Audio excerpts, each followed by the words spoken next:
Assalamu alaykum. Yaxshimisizlar? Sağlık, salomatlik yaxshimi? Kayfiyatlar zo'rmi? Xonadonlar tinchmi? Katta tanaffusdan ishga qaytdi, xudo xolasa. Bazalarimiz yuklashlarini o'tibdi, xudo xolasa. Ishga komandirovkaga ketishlarini, xudo xolasa. Mashallah. Shu so'mkalarni bilan yuklab yotibdi jo'ramlar. Hammani o'zlari produktlar, kiyim-kechak. Mana shunday situatsiya bo'ldi. Mana bizniki xudo xolasa. Valli so'mka produktlar.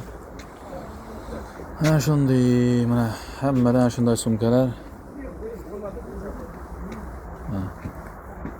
Mana mashinalar yuklab ketadi. Biri Germaniyada almashadi, biri Fransiyada, biri Italiyada, biri Ispaniyada.